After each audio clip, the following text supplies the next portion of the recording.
welcome to the Revenue Insights podcast. This week, I'm joined by Camron Shahmirzadi, who is the head of revenue operations of the Lightstep Business Unit at ServiceNow. Camron, welcome to the show.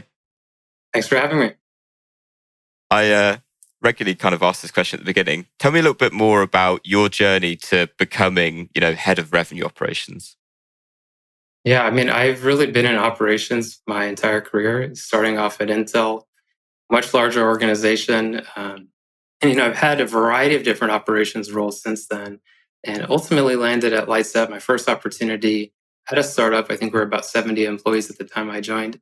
And it's just been a great opportunity to help build out the revenue operations function at a startup. And, we were acquired about a year ago by ServiceNow. So now my role is shifting a bit and focusing on how we can integrate the Lightstep business unit really into ServiceNow. And can you talk a little bit more, particularly like when that happened, what that integration looks like? Because obviously going from one organization, Lightstep, where I assume it was a fairly mature kind of go-to-market function, and then being acquired, what that whole process looks like in terms of how you integrate it together.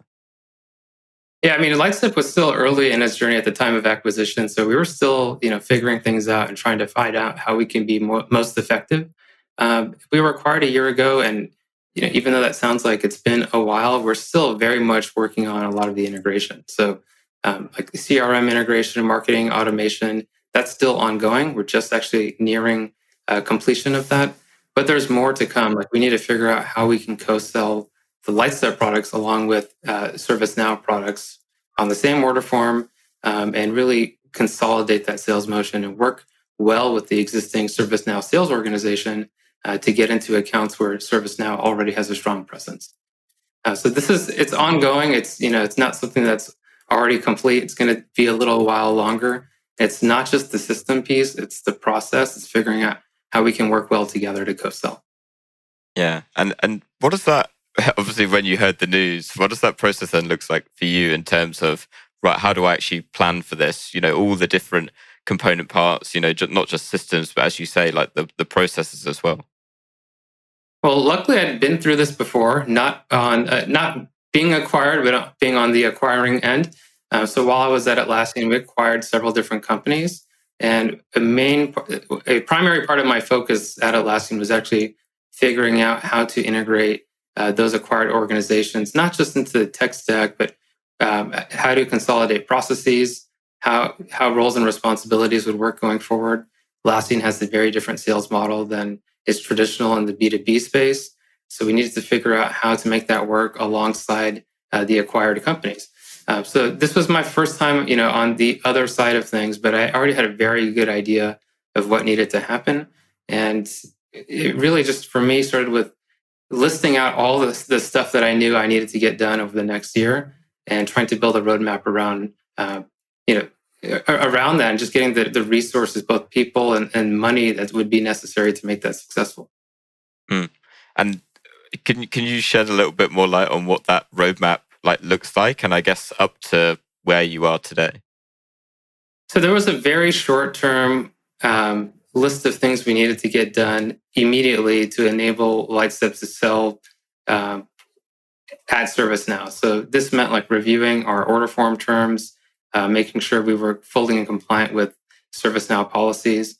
So that was like the immediate focus. The next phase of this for me was really the data and system migration. And this is what we're wrapping up right now.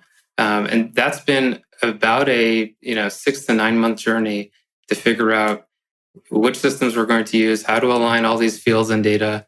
And it's a very cross-functional process. This is spanning sales, marketing, customer success, finance, and we need to make sure that we are able to continue billing, invoicing our customers, signing up new accounts in the way that Lightstep has been able to do that. We actually have a billing model that's largely subscription or usage-based, and that's not something that already existed at ServiceNow. So there's a lot there that we need to figure out so that we can make sure our existing subscription billing model works at ServiceNow. And then going forward, it's things like being able to co-sell more effectively, work with ServiceNow partners, further build out support for the subscription billing process. So there's a lot more that needs to happen. I would say the big chunk of this, which has been the system and data migration, that's just getting wrapped up, and it's already been a year. But we still have 6+ months more of work to do, and we'll probably identify more in the coming months. Mm. Yeah, I can imagine that it's an ever-evolving process, right? It is. Yep. And so in that time that you've kind of been bringing everything together, what would you say have been the three biggest challenges that you faced? Oftentimes, it's identifying just the right owners for things. And ServiceNow is a large organization. When I was at Lightstep, it was very clear who owned what, and for the most part, when it was revenue operations, it was largely me. Now, when you're interacting with a much larger 18,000 or so employee organization, you really need to identify who is able to make a decision, who owns each specific area, and you have to get consensus across the board because nothing is isolated and up to one person's span of control. You really need to have a conversation with a much broader audience to understand whether or not you can move forward with the proposal. So that has been one of the bigger challenges, is just trying to identify who the right stakeholders are and get approval before you are able to move forward. And is that something I assume because of just the sheer size of things over at ServiceNow? Is that right? Yeah, I mean, we have like two separate organizations that are very different in terms of just the size and the scale of ownership. And so, just because of that, you really need to be able to identify who your stakeholders are, who you can partner with to help get things done. And I mean, that's partially a function of company size, but this is like a multi-month process, and I don't think that prior to the Lightstep acquisition, that ServiceNow had previously acquired a company of Lightstep size. I think we were about 100 plus employees at that time. So a lot of the acquisition motions were relatively new to a lot of people as part of ServiceNow, especially because the company had been growing so quickly and hiring new people. So there's just a lot of stuff that was relatively new that we needed to figure out to make the project successful. Mm. Yeah. And we were talking actually before the show that obviously with your role was in revenue operations, obviously going to ServiceNow, they don't actually have a specific revenue operations function. So for you actually going in there, is it a case of I'm trying to like visualize it of how does it like start to connect together with their operations setup at the minute and the role that you're playing and how it starts to integrate together? Yeah, we're still figuring that out. So as things are today, I'm still part of like the Lightstep go-to-market organization, which includes our sales and our CS teams. So I am not part of a broader ServiceNow operations group. I suspect something might change there in the coming months. But yeah, there is no comparable, as far as I'm aware, comparable role within ServiceNow just yet. There is a very strong operations group. I think that's mostly focused on the sales operations side of things, and marketing operations today is a separate organization. So yeah, we're still trying to figure out how how the operations functions for Lightstep will fit into the ServiceNow organization, but for now it's separate. Really, yeah, it would be really interesting to hear, like in the future, how it starts to play out. Because as you kind of touched on there, with like separate sales and marketing operations functions over there, it would be interesting to see whether, much with kind of many organizations, the overarching like revenue operations starts to come into things. On the whole, across your career, what have been the three biggest challenges that you'd say that you've faced, and how do you think that you've overcome them? I think early in my career, I was probably outpacing some of my colleagues, and so it felt like I was oftentimes the youngest one in the room, and I think that was at times quite challenging to be taken seriously, at least up front. And so, what I had to do is just put in a lot of good work over time and establish that trust in an organization before people realized they could, at the time, trust somebody who was 20 years old at Intel. I joined pretty young, and that was always a challenge that I faced. Is just how to establish myself within an organization when my colleagues are maybe twice my age. So that was always a challenge, and I've moved up fairly quickly throughout my career, and it's less of an issue now. But that's something that that's a struggle I've encountered in multiple roles. Yeah, I think it's something that certainly I found as well. Never really goes away either, until until you really get to that point where it's like, right now I am, much older, and it's very similar to something that I cover a lot on the podcast, which is also like imposter syndrome as well, where coming into it, uh, I think it's ultimately a good thing to have imposter syndrome because that's really like how you grow like within the role, but but actually it's something that goes hand in hand with I think being young and in that position and I wonder whether in your case it's amplified even more within a revenue operations role, particularly getting buy-in around it. It's still a relatively new function. Is that something that you've experienced yourself? I'd say so because when you're interacting with these more established organizations like sales and marketing, which are traditional, and you have these at every organization, and they've been there for the last 50 plus years. Whereas revenue operations is quite a new function. It can be challenging to come in and explain why. First of all, this function should exist and should be discrete from, let's say, sales or marketing. But then why you think you might have a better way of doing something when somebody might have been doing it a certain way the last 20 years. So it's not always easy to change people's perceptions or just way of doing things, especially when they're well established. But it's often helpful to be able to point to some sort of data and say, this doesn't look good versus the market. And I think implementing X will help improve that. And so that's generally how I would try to combat that. But you'll still be met with skepticism, and until you actually deliver it and have some time to show the results, I think people will still be a little reluctant to engage in brand new sweeping revenue operations initiatives. And so let's take it in a slightly different direction then. So how in terms of how you the revenue functions at the minute, is it still very separate with how Lightstep operating still very much on its own, or is it, or are you starting to see some crossover with ServiceNow? I want to do more the way that ServiceNow is doing things because I generally don't think it makes sense to operate completely separately and have different processes. So we're, as much as possible, trying to adopt the ServiceNow way of doing things, just so we can have better consistency across the board and we can work better with our ServiceNow colleagues. So when you look at forecasting, for example, and I'm not an expert on the ServiceNow processes here by any means, but we are trying to move more closely to the ServiceNow way of doing things. And I think that's going to help just allow the teams to work better together and improve our accuracy in everything that we do. Can we dig into that a little bit more of like, particularly with regards to forecasting, because it's very much top of mind for me at the minute. So what does that process look like, and I guess how are ServiceNow doing it at the minute? I'm still learning the ServiceNow details here, but to give a couple examples, like we are aligning our forecast categories in CRM so that they replicate the way ServiceNow rolls up data. We are also now splitting it out in the same geo definitions that ServiceNow does this. And so that our ServiceNow colleagues can roll up a Lightstep number to the broader ServiceNow number in a consistent way.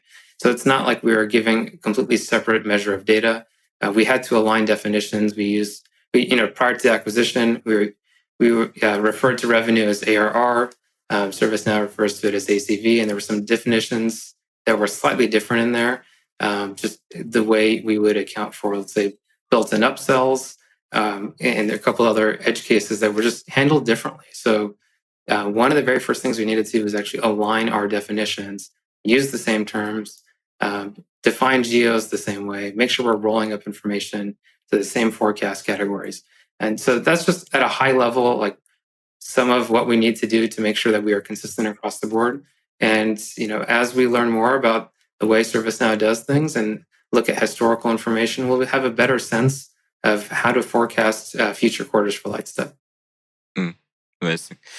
And so, to take a step away, I think from Lightstep specifically. So, from your experience, having been we've talked about Lightstep, also Atlassian before, Intel before that.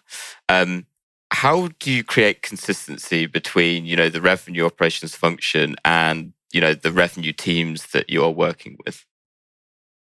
I think it all starts with setting clear goals across the revenue teams. So that's something the revenue operations team should help drive and define. And that means not just deciding what it is that you should be measuring, but how you should be measuring it and what those targets should be.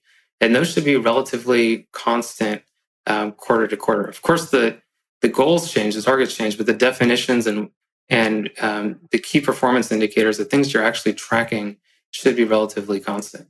And so that was one of the first things that I did at Lightstep, but it's also something everybody needs to do in the revenue operations teams that they are in today, is making sure they're syncing with their colleagues across go-to-market function to define what it is that you're measuring, what's important for the organization, what the targets are, and you have a single source of truth for that data. So at the end of the quarter, there's agreement on how the quarter went relative to the target, and you can discuss what your goals should be for the following quarters. Brilliant. And so, how exactly do you get the buy-in from particularly for example, in fact, sales teams on those goals, on those KPIs in terms of what they're hitting? And then I guess second part to that question is how are you working with them to actually support them in hitting those goals? Yeah, so I think at many companies you have maybe a company-wide plan or something you're talking to your board about. You have these sort of wide objectives that the revenue organization needs to deliver. And so oftentimes it's about working backwards from that while also doing a bottoms-up analysis to make sure those targets are reasonable. And if you have great historical data, and we're fortunate enough that we do have good historical data, just not much of it, we're able to identify what conversion rates are, what average sales prices have been historically. And that gives us a sense of how many deals we need to close, how many stage one opportunities we need to have, what our targets should be for our SDR organization, for example. And so you have to work backwards from what that ultimate goal is, while simultaneously doing a bottoms-up analysis to make sure that that company-wide goal is reasonable and you have a clear path to hitting it. Yeah. And something that we were talking about before, particularly around collaboration, is the actual relationships between revenue operations and those stakeholder teams. How exactly are you, or from your experience, do you help to nurture those relationships and really build them into something that helps to drive those results? Yeah, so I think it's really important to be a trusted business partner for those stakeholders. And I think one mistake a lot of revenue operations, sales ops, marketing ops teams make is that they are overly focused on like submitting tickets. And so I know this might be an unpopular opinion, but I think when those operations teams fail to position themselves as strategic partners and instead direct their stakeholders to submit a ticket, that's just ineffective. And tickets are a great way for teams to track their own work, but they shouldn't be used as a shield to deflect ownership to a queue or to avoid a tough conversation. So instead, I think revenue operations teams really need to be proactive and speak with their stakeholders to capture requirements that they didn't even know they had. They need to provide a best-in-class customer experience, even if it's not the most convenient option for the revenue operations team. You need to deliver on your commitments, right? People need to have trust that the revenue operations team will come through when they say, something will be delivered in the next sprint. And then you need to be transparent and share frequent updates. And I think if you do those things and you focus on being a great partner to the business, you start to deliver value, you start to be a multiplier. And revenue operations is not a cost center, but it's actually a way to generate an extra 20-25% increase in revenue in the following quarter. And how do you start to, is there a way of like measuring that in terms of like the strength of those relationships? And I guess the second part to that question really is how do you start to scale that as you grow? Is that something that you can do within revenue operations, or is that something that, perhaps as head of revenue operations, you need to build up with, your equivalent stakeholder in the sales team? So I think there are multiple ways to measure this. For us, and what I've done in a couple of prior roles, is you're able to establish a baseline for some particular measure. And so, for example, whether it's like enterprise revenue or if it's upsell revenue, you have some sort of understanding of generally where that lies.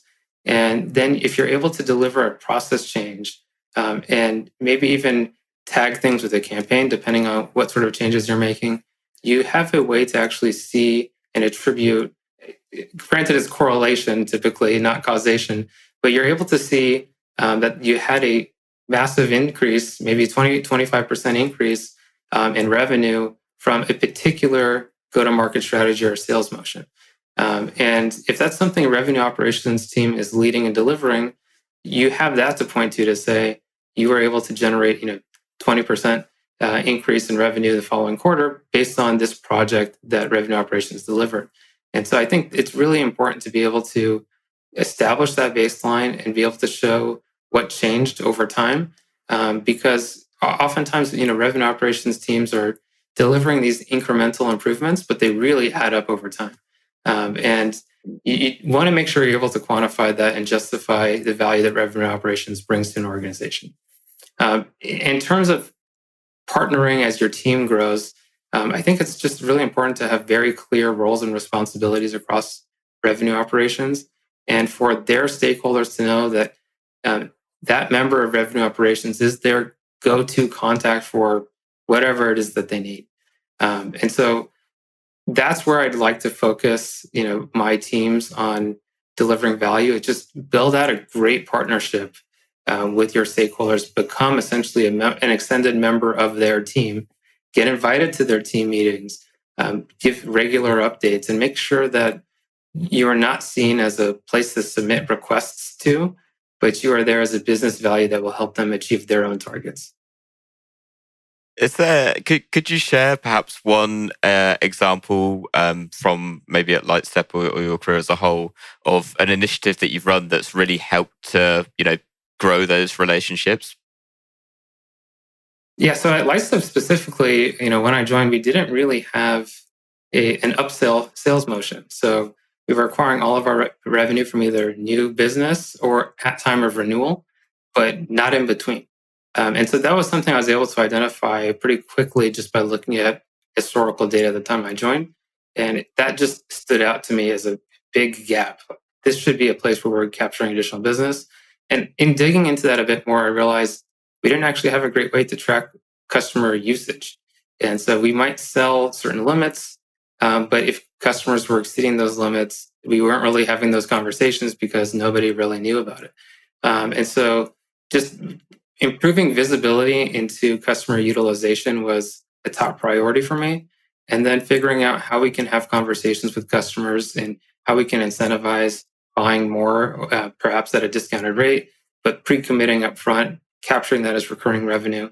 That was a big focus. So in that, for that example, it's quite obvious how to measure the increase in revenue from this revenue operations initiative, because that motion did not really exist at all previously.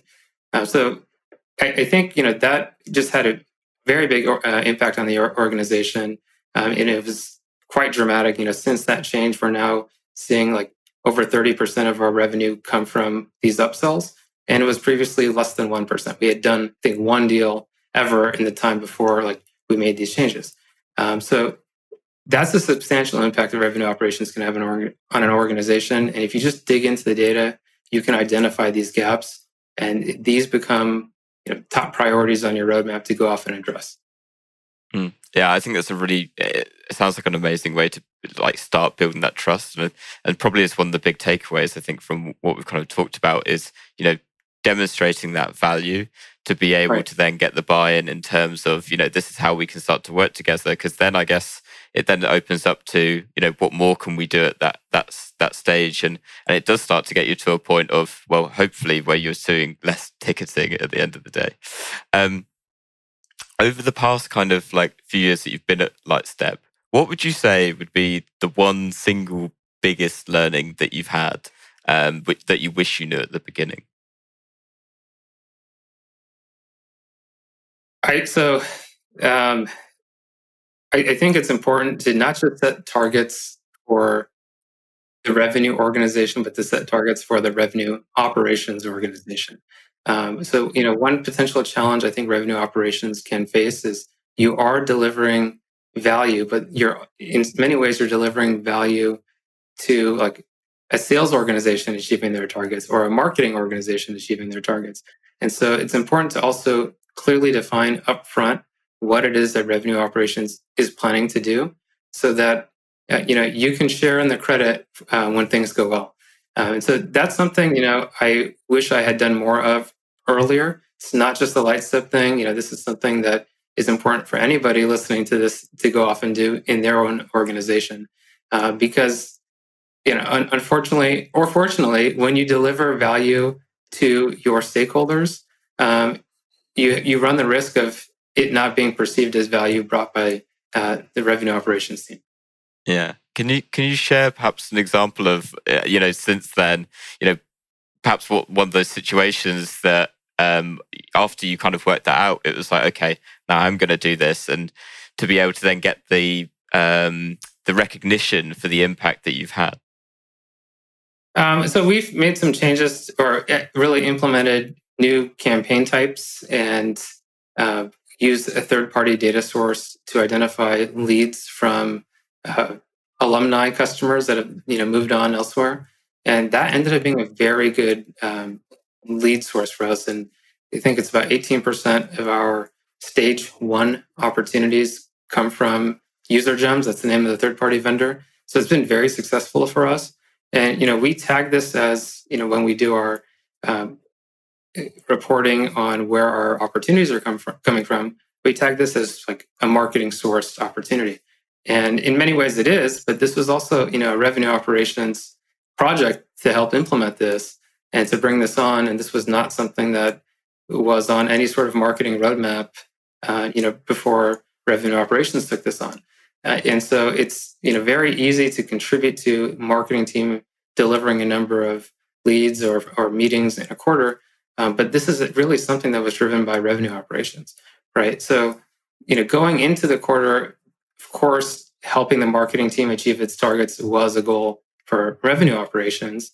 And when we are successful and we allow our teams to be successful or enable them to be successful, but you also just need to make sure that you are documenting up front that you are going to be working on this very specific project and you expect it to deliver more meetings, more opportunities, more leads, and then be able to demonstrate that at the end of the quarter. So I would just be a little bit more granular in how I define, some of the quarterly objectives or goals for revenue operations, so that when something does go well, you have a very specific project to point to that helped, enable those results. Mm. Now, I want to ask a slightly different question. I spotted in my research on you, when I was kind of looking into your background beforehand, that you're a keen runner. So I'm intrigued to know, are there any kind of skills or lessons that you've learned, being a runner, that you've actually transferred into your career? Yes, several. So one of them we just talked about. So it's just setting measurable goals, and these are both like short-term and long-term goals. So you might have a goal for what you do this week, but also what you do this year or this season. And the next, I think, key learning for me was that in order to be successful, you really have to put in the work on a daily basis. It needs to become repeatable. It needs to become something that becomes a habit. So if you are, trying to achieve a long-term goal, you're not going to be able to do that successfully unless you've made this into a daily habit, and you don't even have to think twice about it. It's second nature, and over time, you just see gradual improvement.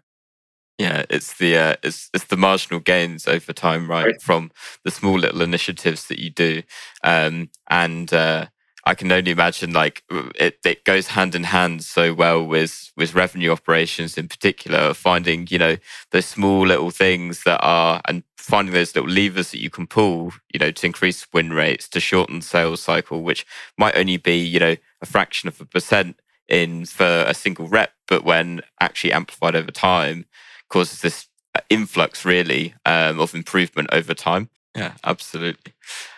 Camron, it's been wonderful to have you on the podcast. Thank you so much for joining me. Last little bit, to everyone listening at home, if they want to connect with you, learn a little bit more about what you're doing over at Lightstep, where can they find you? I'm not really on the social networks, but you'll find me on LinkedIn. Awesome. Well, we'll put a link down to your profile down in the show notes. So Camron, thank you so much again for coming on. It's been great to have you.